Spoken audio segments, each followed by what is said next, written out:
வணக்கம். இது உங்கள் study with Dharshini YouTube channel. நம்ம இந்த வீடியோவில் டிசம்பர் 18ஆம் தேதிக்கான கரண்ட் அஃபேர்ஸ் பார்க்க போகிறோம். இன்றைக்கான கரண்ட் அஃபேர்ஸ் பார்க்கறதுக்கு முன்னாடி எஸ்டர்டே கரண்ட் அஃபேர்ஸ் ஒரு தடவை ரிவிஷன் பார்த்துட்டு ஸ்டார்ட் பண்ணலாம். ஸோ டிசம்பர் 17ஆம் தேதிக்கான current affairs revision. First question, எத்தியோப்பியாவின் உயரிய விருதை பெற்ற முதல் உலக தலைவர் யார்? ஆன்சர் நரேந்திர மோடி. வனவிலங்குகளை பாதுகாக்க இந்தியாவின் முதல் ரெட் ரோடு எங்கு அமைக்கப்பட்டுள்ளது? ஆன்சர் மத்திய பிரதேச மாநிலத்தில் NH4 நேஷனல் ஹைவேஸ் 45 அமைச்சிருக்காங்க. காப்பீட்டு துறையில் எத்தனை சதவீத அந்நிய நேரடி முதலீட்டை அனுமதிக்கும் மசோதாவுக்கு மக்களவையில் ஒப்புதல் அளிக்கப்பட்டுள்ளது? ஆன்சர் 100%. சமீபத்தில் இந்தியா ஜோர்டான் இடையே எத்தனை ஒப்பந்தங்கள் கையொப்பமாகி உள்ளன? ஆன்சர் 5 ஒப்பந்தங்கள் கையொப்பமாகி உள்ளது. ஆன்சர் 5. தமிழ்நாடு ஹஜ் இல்லம் எங்கு அமைக்கப்படுகிறது? ஆன்சர் சென்னை. மேற்கு வங்க மாநிலத்தின் ஆளுநர் யார்? ஆன்சர் CV ஆனந்த போஸ். பரம்வீர் காட்சியகம் எங்கு திறக்கப்பட்டது? ஆன்சர் குடியரசுத் தலைவர் மாளிகை. எந்த மாநிலத்தின் பாண்டுரு காதிக்கு புவிசார் குறியீடு வழங்கப்பட்டுள்ளது? ஆன்சர் ஆந்திர பிரதேச மாநிலம். சமீபத்தில் காலமான இலங்கையை சேர்ந்த சோமச்சந்திர டி சில்வா கீழ்கண்ட எதனுடன் தொடர்புடையவர்? ஆன்சர் முன்னாள் கிரிக்கெட் வீரர். ஸோ இலங்கையை சேர்ந்த முன்னாள் கிரிக்கெட் வீரர் தான் இந்த சோமச்சந்திர டி சில்வா. அடுத்து இன்றைக்கான கரண்ட் அஃபேர்ஸ் பார்க்கலாம். December 18 current affairs. First important டே, என்ன டே செலிப்ரேட் பண்ணுறோம் அப்படின்னா இன்டர்நேஷ்னல் மைக்ரன்ஸ் டே, அதாவது சர்வதேச புலம்பெயர்ந்தோர் தினமானது செலிப்ரேட் பண்ணுறோம். புலம்பெயர்ந்தோர் அப்படின்னா என்னது? ஒரு இடத்துலேருந்து அவங்க வாழக்கூடிய இடத்துலேருந்து இன்னொரு இடத்துக்கு போவாங்க, அதை தான் புலம்பெயர்றது அப்படின்னு சொல்லுவோம். ஸோ நம்ம நாட்டுக்குள்ளேயே புலம்பெயர்வாங்க, ஒரு ஸ்டேட்லேருந்து இன்னொரு ஸ்டேட்டுக்கு, ஒரு நாட்டிலேருந்து இன்னொரு நாட்டுக்கு போவாங்க. இந்த மாதிரி புலம்பெயர்றாங்க இல்லையா, இவங்க சந்திக்கக்கூடிய பிரச்சனைகள் குறித்த விழிப்புணர்வை ஏற்படுத்தும் வகையில் இந்த புலம்பெயர்ந்தோர் தினமானது ஒவ்வொரு வருஷமும் டிசம்பர் 18ஆம் தேதி நம்ம அனுசரிக்கிறோம். ஸோ புலம்பெயர்றவங்க அவங்க எதிர்கொள்ளக்கூடிய சவால்கள் குறித்து விழிப்புணர்வை ஏற்படுத்துவதற்காக இந்த இன்டர்நேஷனல் மைக்ரன்ஸ் டே செலிப்ரேட் பண்ணுறோம். அப்பாயின்மெண்ட்ஸ். SBIயின் புதிய நிர்வாக இயக்குநராக பொறுப்பேற்றவர் யார்? ஆன்சர் ரவி ரஞ்சன். ஸோ இப்போ State Bank of India, Bharat State வங்கியான SBI உடைய புதிய நிர்வாக இயக்குநராக ரவி ரஞ்சன் அப்பாயிண்ட் பண்ணியிருக்காங்க. இவர் தான் இப்போ SBI உடைய MD அப்பாயிண்ட் பண்ணியிருக்காங்க. SBI அப்படிங்கிறது கவர்மெண்ட்டுக்கு சொந்தமான ஒரு வங்கி, இந்தியாவுடைய மிகப்பெரிய பொதுத்துறை வங்கி தான் இந்த SBI அப்படிங்கிறது. இதோட ஹெட் குவார்ட்டர் எங்கே இருக்குது அப்படின்னா மும்பையில் இருக்குது. ஸோ இந்த SBI பார்த்தீங்கன்னா 1955ஆம் ஆண்டு ஜூலை மாதம் 1 தேதி தொடங்கப்பட்டது. மும்பை தான் இதோட ஹெட் குவார்ட்டர், மகாராஷ்டிராவில் இருக்குது. நெக்ஸ்ட் இதோடைய தலைவர் சேர்மனா யார் இருக்காங்க அப்படின்னா சல்லா ஸ்ரீனிவாசுலு செட்டி தான் இதோடைய தலைவராக இருக்காரு. ஸோ MD-யாக ரவி ரஞ்சனை அப்பாயிண்ட் பண்ணியிருக்காங்க. இவர் 2028ஆம் ஆண்டு செப்டம்பர் மாதம் வரைக்கும் SBI உடைய இந்த MD-யா இருப்பாரு அப்படின்னு சொல்லிட்டு தெரிவிச்சிருக்காங்க.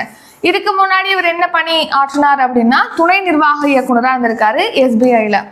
சரி, SBI உடைய இவர் துணை நிர்வாக இயக்குநராக இருந்தபோது யார் நிர்வாக இயக்குநராக இருந்தாங்கன்னா வினய் M டோன்சேக் என்பவர் தான். இவரோட பதவிக்காலம் முடிஞ்சிருச்சு. ஸோ அதை அடுத்து ரவி ரஞ்சனை அப்பாயிண்ட் பண்ணியிருக்காங்க. நெக்ஸ்ட் SBI பற்றி பார்க்கலாம். SBI 1955 ஜூலை 1 ஸ்டார்ட் பண்ணாங்க. ஹெட் குவார்ட்டர் மும்பையில் இருக்கு. சேர்மன் சல்லா ஸ்ரீனிவாசுலு ஷெட்டி. அடுத்த ரீசன் நியூஸ். CBI அதாவது சென்ட்ரல் பியூரோ ஆஃப் இன்வெஸ்டிகேஷனுடைய இயக்குநராக பிரவீன் சூட்டை அப்பாயிண்ட் பண்ணியிருக்காங்க. நெக்ஸ்ட் சர்வதேச நாணய நிதியம் IMF உடைய நிர்வாக இயக்குநராக உர்ஜித் படேல் தேர்வு செஞ்சிருக்காங்க. லோக் ஆயுக்தாவுடைய தலைவராக P ராஜமாணிக்கம் தேர்வு செய்யப்பட்டிருக்காரு. FBI அதாவது அமெரிக்காவுடைய ஃபெடரல் பியூரோ ஆஃப் இன்வெஸ்டிகேஷனுடைய இயக்குநராக இந்திய வம்சாவளியை சேர்ந்த காஷ் படேல் அப்பாயிண்ட் பண்ணியிருக்காங்க. உலக தமிழ் ஆராய்ச்சி நிறுவனத்துடைய தலைவராக பாலகிருஷ்ணன் அப்பாயிண்ட் பண்ணியிருக்காங்க. அடுத்து SEBI securities and exchange board of India, இந்திய பங்கு பரிவர்த்தனை வாரியத்தோட புதிய தலைவராக துகின் காந்த பாண்டே அவர்களை அப்பாயிண்ட் பண்ணியிருக்காங்க. Next appointments. கோல் இந்தியா நிறுவனத்தின் தலைவர் மற்றும் நிர்வாக இயக்குநராக தேர்வு செய்யப்பட்டவர் யார்? And sir Sairam. ஸோ இப்போ பி சாய்ராம் தான் கோல் இந்தியா நிறுவனத்துடைய தலைவர் மற்றும் நிர்வாக இயக்குநராக தேர்வு செய்யப்பட்டிருக்காரு. ஸோ கோல் இந்தியா அப்படிங்கிறது அந்த நேம்லேயே கோல் இருக்கனால நீங்கள் தெரிஞ்சுக்கலாம். கோல் அப்படின்னா என்னது? நிலக்கரி. அதாவது உலகிலே பார்த்தீங்கன்னா அரசுக்கு சொந்தமாக செயல்படக்கூடிய ஒரு உலகின் மிகப்பெரிய நிலக்கரி உற்பத்தி நிறுவனம் தான் கோல் இந்தியா லிமிடெட் அப்படிங்கிறது. ஷார்ட்டாக வந்து CIL நிறுவனம் அப்படின்னு கேட்கலாம். இதோட ஹெட் குவார்ட்டர் அப்படிங்கிறது கொல்கட்டாவில் இருக்கு. இதோட தலைவர் மற்றும் நிர்வாக இயக்குநராக சாய்ராம் வந்து அப்பாயிண்ட் பண்ணியிருக்காங்க, பி சாய்ராம் அவர்களை. இவர் தான் அந்த பி சாய்ராம். இந்த கோல் இந்தியா லிமிடெட் நிறுவனம் எப்போ ஸ்டார்ட் பண்ணாங்கன்னா 1975 ஸ்டார்ட் பண்ணியிருக்காங்க. ஸோ 1975 நிறுவப்பட்டிருக்கு. ஹெட் குவார்ட்டர் கொல்கத்தாவில் இருக்கு. உலகின் மிகப்பெரிய நிலக்கரி உற்பத்தி செய்யக்கூடிய அரசுக்கு சொந்தமான ஒரு பொதுத்துறை நிறுவனம் தான் இந்த coal India. Next recent news. Life insurance corporation of India, அதாவது LIC உடைய நிர்வாக இயக்குனர் மற்றும் தலைமை நிர்வாக அதிகாரியாக R துரைசாமி இருக்காரு. அடுத்து BIS உடைய தலைமை இயக்குனராக சஞ்சய் கார்க் வந்து இருக்காருங்க. அப்பாயின்மெண்ட்ஸ். இந்திய ராணுவ அகாடமியில் தேர்ச்சி பெற்ற முதல் பெண் அதிகாரி யார்? ஆன்சர் சாய் ஜாதவ்.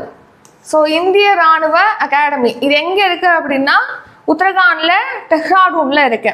ஸோ அங்கே இது பிரிட்டிஷ் டைம்ல நிறுவப்பட்டது. ஸோ அங்கே நிறுவனத்துலேருந்து ஃபர்ஸ்ட் டைம் பார்த்தீங்கன்னா ஒரு பெண் அதிகாரி வந்து பட்டம் பெற்றிருக்காங்க. ஸோ இந்திய ராணுவ அகாடமியில் தேர்ச்சி பெற்ற முதல் பெண் அதிகாரி யார் அப்படின்னா அது சாய் ஜாதவ் என்பவங்க தான். அது நிறுவனத்துலேருந்து அந்த அகாடமி நிறுவனத்துலேருந்து இப்போ வரைக்கும் முதன்முறையாக இந்த சாய் ஜாதவ் என்பவங்க தான் ஒரு பெண் அதிகாரியாக பட்டம் பெற்றிருக்காங்க. இவங்க தான் அந்த சாய் ஜாதவ்.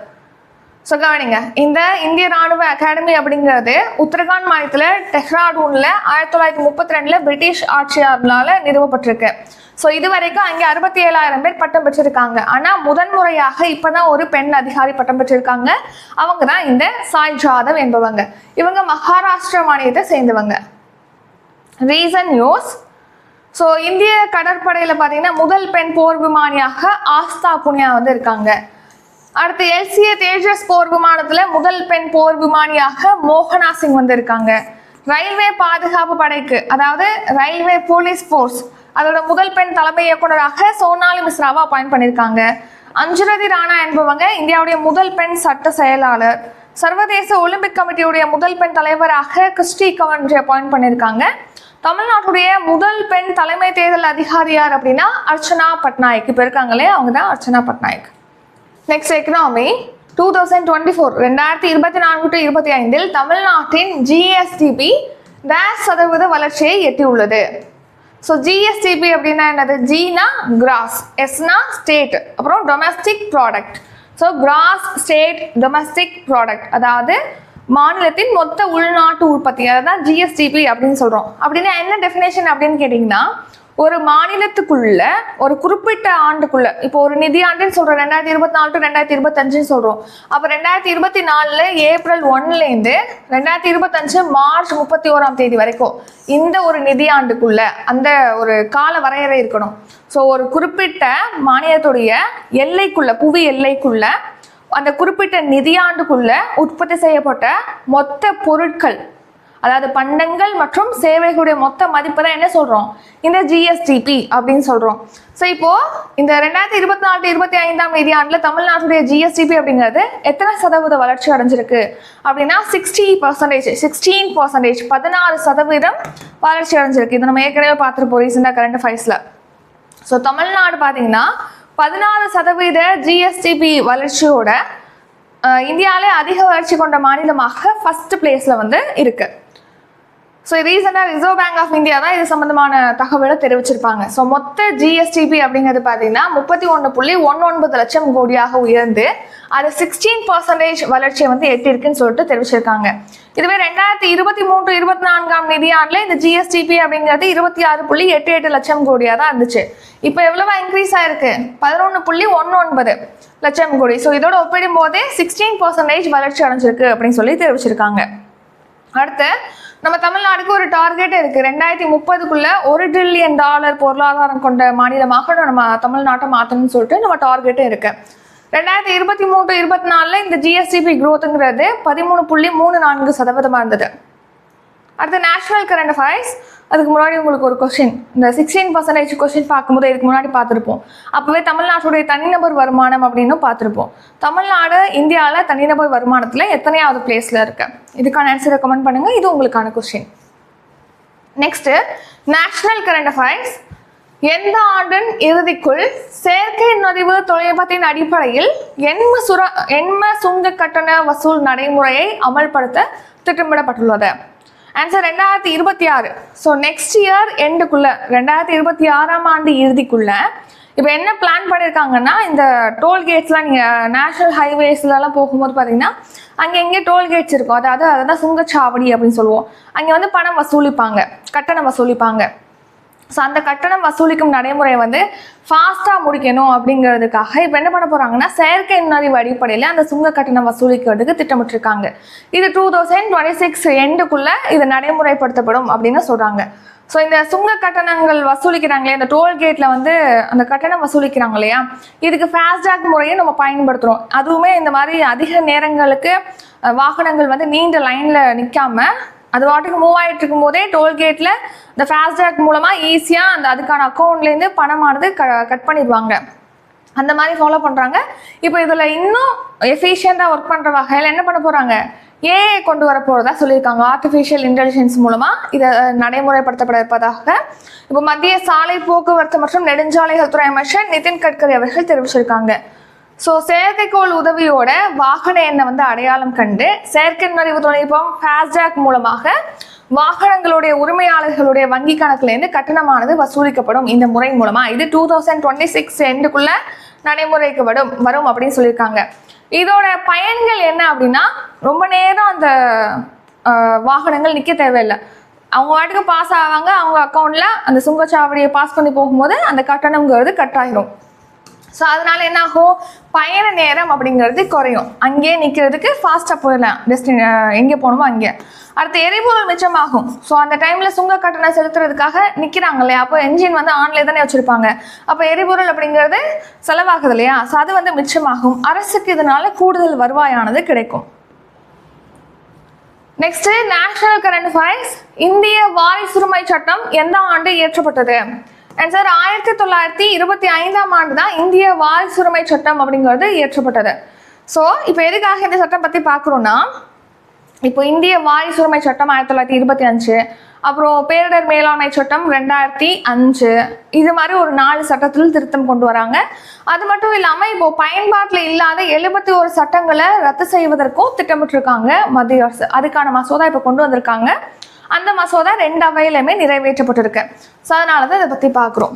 ஸோ இந்திய வாரிசுரிமை சட்டம் 1925 கீழ் பார்த்தீங்கன்னா மதராஸ், பம்பாய், கொல்கத்தா இந்த மாகாணங்களில் இருக்கக்கூடிய ஹிந்து மதத்தை சேர்ந்தவங்க, பௌத்த மதம், சீக்கிய மதம், சமண மதம், அப்புறம் இந்த மதத்தை சேர்ந்தவங்க உயில் எழுதுனாங்க அப்படின்னா அந்த உயில் செல்லுபடி ஆகுமா, அதுக்கு நீதிமன்றம் தான் தீர்ப்பளிக்கணும் அப்படிங்கிற வகையில் தான் இந்த சட்டமானது இருந்திருக்கு. இதில் முஸ்லீம் மதத்துக்கு பொருந்தாது இந்த சட்டம் அப்படிங்கிற மாதிரியும் தெரிவிச்சிருக்காங்க. ஸோ இதில் திருத்தம் மேற்கொள்ளும் வகையில் தான் இப்போ ஒரு புதிய மசோதாவானது நிறைவேற்றப்பட்டிருக்கு. Next recent news. சிறார் நீதி சட்டம்ங்கிறது 2015 இயற்றப்பட்டிருக்கு. போக்சோ வந்து 2012 இயற்றப்பட்டிருக்கு. குழந்தைகள் திருமண தடுப்பு சட்டம் 2006 இயற்றப்பட்டிருக்கு. கல்வி உரிமை சட்டம் 2009 இயற்றப்பட்டிருக்கு. இந்த மாதிரி சட்டம்லாம் கொடுத்து உங்களுக்கு பொறுத்துக்க மாதிரி கேட்பாங்க. அடிக்கடி நம்ம கரண்ட் அஃபேர்ஸில் பார்க்குற சட்டங்கள் இருக்குன்னா பொறுத்துக்க மாதிரி கேட்கறதுக்கு அதிக சான்ஸ் ஏற்கனவே கேட்டிருக்காங்க. ஸோ அதான் பார்த்துக்கோங்க. எல்லா சட்டமும் பார்க்க வேண்டியதில்லை, இம்பார்ட்டண்ட்டாக உள்ளது உங்களுக்கு கொடுத்துருக்கல, அதெல்லாம் இம்பார்ட்டன்ட் பார்த்துக்கோங்க. Next science and technology. கவர்ச் தொழில்நுட்பம் தொடர்பான சரியான கூற்றை தேர்ந்தெடுக்க. ஃபர்ஸ்ட், உள்நாட்டில் உருவாக்கப்பட்டது. ஸோ இது வந்து கரெக்ட். கவர்ச் தொழில்நுட்பம் அப்படிங்கிறது உள்நாட்டில் தான் உருவாக்கியிருக்காங்க. செகண்ட் பாருங்க, 2016ஆம் ஆண்டு பயணிகள் ரயிலில் சோதனைக்காக பொருத்தப்பட்டது. ஸோ செகண்ட் ஸ்டேட்மெண்ட்டும் கரெக்ட் தான். 2016 தான் ஃபர்ஸ்ட் ஒரு பைலட் ப்ராஜெக்டா சோதனை அடிப்படையில் இந்த பயணிகள் ரயிலில் பொருத்திருக்காங்க. அடுத்து பாருங்க, தேசிய தானியங்கி ரயில் பாதுகாப்பு அமைப்பு. ஆமாம், கவர்ச் வந்து இது சக்ஸஸ்ஃபுல்லாக செயல்பட்டதுனால இது தேசிய தானியங்கி ரயில் பாதுகாப்பு அமைப்பாக யூஸ் பண்ணுறோம். ஸோ ஆன்சர் வந்து மேற்கண்ட அனைத்தும் எல்லாமே கரெக்டு தான். ஸோ எப்படி கவாஷ் வந்து ஒர்க் ஆகுது அப்படின்னு பார்த்தீங்கன்னா, இந்த கவாஷ் தொழில்நுட்பம் இருக்கு இல்லையா, அதை ரயிலோட என்ஜின்களில் பொருத்திடுவாங்க, தண்டவாளங்களில் பொருத்திடுவாங்க, அப்புறம் சிக்னல்லையும் பொருத்திடுவாங்க. ஸோ இப்படி இருக்கும்போது இப்போது சிக்னலில் லைட் போட்டாங்க, லைட் போட்டால் என்ன ஆகும், ரெட் லைட் போட்டாங்கன்னா அந்த வண்டியானது நிற்கணும், அந்த ட்ரெயின் அப்படிங்கிறது நிற்கணும். அப்படி நிற்காமல் அது வாட்டுக்கு போகுது அப்படின்னா தானாகவே அந்த சிக்னலை உணர்ந்து இந்த ட்ரெயின் வந்து நின்றும், அந்த கவாஷ் தொழில்நுட்பம் மூலமாக நிற்க வச்சிரும். அதே மாதிரி 2 ட்ரெயின் ஆப்போசிட்டில் ஒரே ட்ராக்ல வருது அப்படின்னா 2ம் மோதிக்கிறத தடுக்கிறதுக்காக அது வர்றதை உணர்ந்து கவாஷ் வந்து என்ஜினை ஸ்டாப் பண்ணிடும். ஸோ அந்த ட்ரெயின் வந்து ஸ்டாப் ஆயிரும். ஸோ இந்த மாதிரி தான் இந்த கவாஷ் அப்படிங்கிறது ஒர்க் ஆகுது. ஸோ கவாஷ் எதுக்காக, இந்த ரயில் பார்த்தீங்கன்னா அந்த பயணத்தின் போது ஆக்சிடென்ட் ஆகி நிறைய பேர் உயிரிழக்கிறாங்க. ஸோ அதை வந்து கட்டுப்படுத்தணும் அப்படிங்கிறதுக்காக தான் கவாஷ் டெக்னாலஜியை வந்து உருவாக்குனாங்க உள்நாட்டிலே. ஸோ இப்போ இந்த கவாஷ் தொழில்நுட்பம் அப்படிங்கிறது நம்ம நாட்டில் 2000 கிலோமீட்டர் தொலைவிலான ரயில் வழித்தடங்களில் பொருத்தப்பட்டு இப்போ பயன்பாட்டுக்கு கொண்டு வரப்பட்டிருக்குன்னு சொல்லிட்டு ரயில்வே அமைச்சர் அஸ்வினி வைஷ்ணவ் அவர்கள் தெரிவிச்சிருக்காங்க. ஸோ இதெல்லாம் ஸ்டேட்மெண்ட்லேயே பார்த்தோம். உள்நாட்டிலே உருவாக்கப்பட்டது 2016 பயணிகளோட ரயிலில் ஃபஸ்ட்டு சோதனை அடிப்படையில் இதை பொருத்திருப்பாங்க.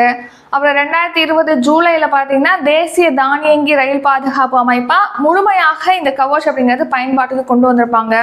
கவாஷ் அமைப்பு எப்படி செயல்படுதுன்னா, ஒரே தண்டவாள பாதையில் எதிரெதிர் திசையில் ஆப்போசிட்ல 2 ட்ரெயின் வருது, இங்கே ஒரு ட்ரெயின் அங்கே ஒரு ட்ரெயின் வருது அப்படின்னா 2ம் இடிச்சு நிறைய சேதம் அடையும் இல்லையா, உயிர் சேதம் பொருள் சேதம் சொல்லிட்டு.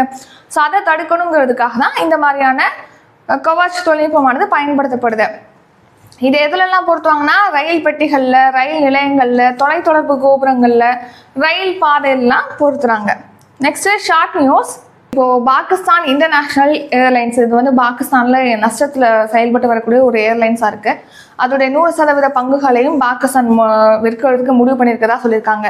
அடுத்து 9வது சீக்கிய மதகுரு தான் தேஜ் பகதூர், இவருடைய 350வது நினைவு தினமானது இப்போ செலிப்ரேட் பண்ணியிருக்கோம்.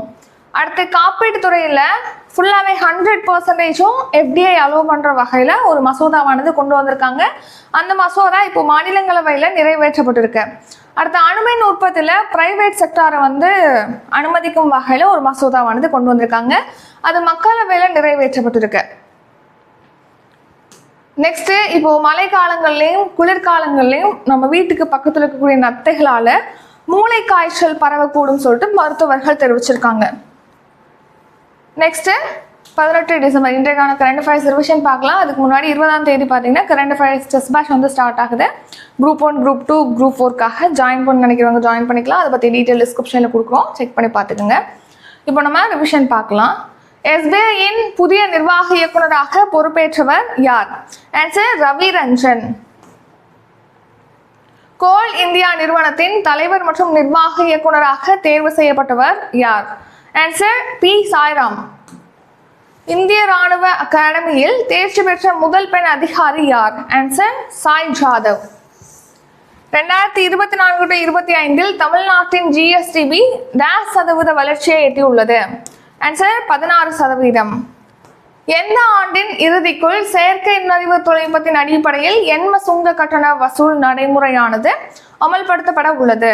ஆன்சர் 2026. இந்திய வாரிசுரிமை சட்டம் எந்த ஆண்டு இயற்றப்பட்டது? ஆன்சர் 1925ஆம் ஆண்டு.